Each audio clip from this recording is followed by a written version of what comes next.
What's going on, channel? My name is Josh Williamson. So for this whole video recipe, I'm going to show you how to make homemade marshmallows. They're very easy to make and they taste amazing, better than anything you're ever going to buy at the store. So let's get started. So to start this recipe off, in the stand mixer, I have 1 cup of water. To that, I'm going to add 4 packets of unflavored gelatin and mix that in just a little bit until everything is covered in water.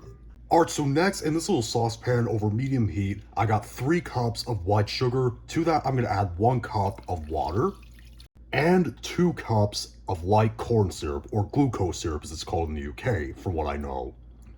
And then, like I said, over medium heat, you want to stir this around until it comes to a boil.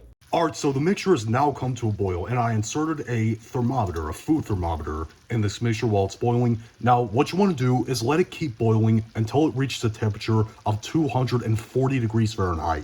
And one note, while you're doing this, while it is boiling, do not stir it. Leave it alone. And now would be a good time to mention that what you want to do is get a 9x13-inch baking tray, line it with some parchment paper, and grease that parchment paper with cooking spray. That sounds a little bit overkill, but trust me, it's not. The marshmallow is going to be really sticky in its liquid form, and you really want to keep it from sticking, so spray parchment paper with cooking spray. By the way, look what the water and gelatin did right here. I gave this a little bit of a mix just to show you what happens whenever you let a mixture like this sit. It's pretty cool, isn't it? Alright, so let me tell you what you want to do right now. You want to have this mixture on low speed, and while it's mixing on low speed, you want to pour that syrup that just got to 240 degrees Fahrenheit very, very slowly in there. If you let it go on high right now while you're pouring it in, the liquid will splash all over you and it will hurt really bad.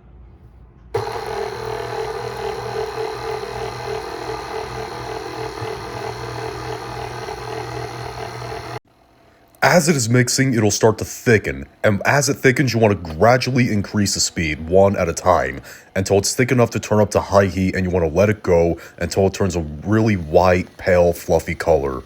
Like this. As you see, after a while of doing this, it turns into this really, really thick and white mixture. It's beautiful. But what we're going to do, finally, is add 2 teaspoons of vanilla extract, and mix that in. Alright, so next you want to take that marshmallow mixture and you want to pour it in that prepared baking tray. And you want to work quickly while you're doing so because it will start to harden up. And then you want to dust all over the top of that mixture with powdered sugar.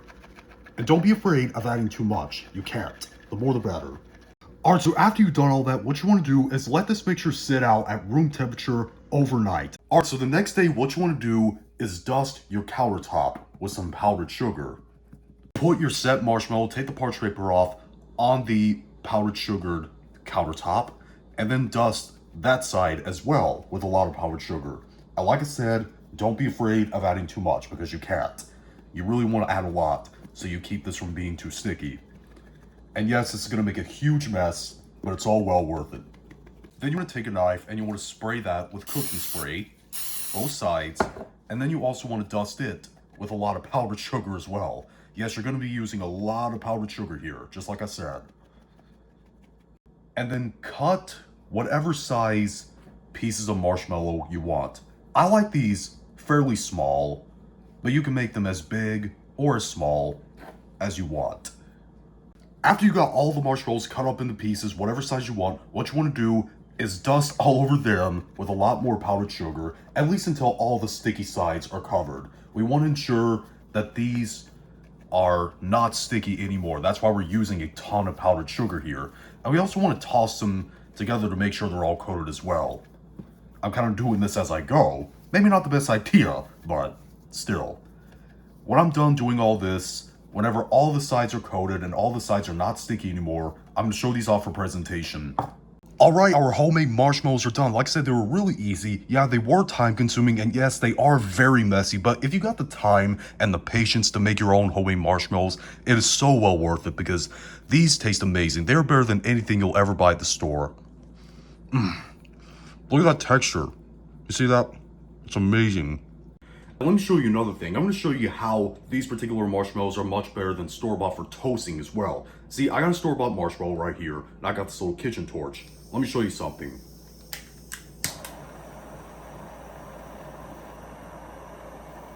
You see, the marshmallow is burning way too quickly.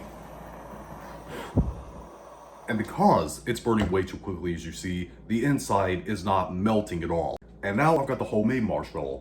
Check this out. You see, it's slowly, very slowly caramelizing. And it's also, before it's burning, it gives the marshmallow as a whole the chance to melt. And this makes for probably the best s'more you will ever have in your entire life. Let me tell you, this is just fantastic. You see that? It's melting, as you see.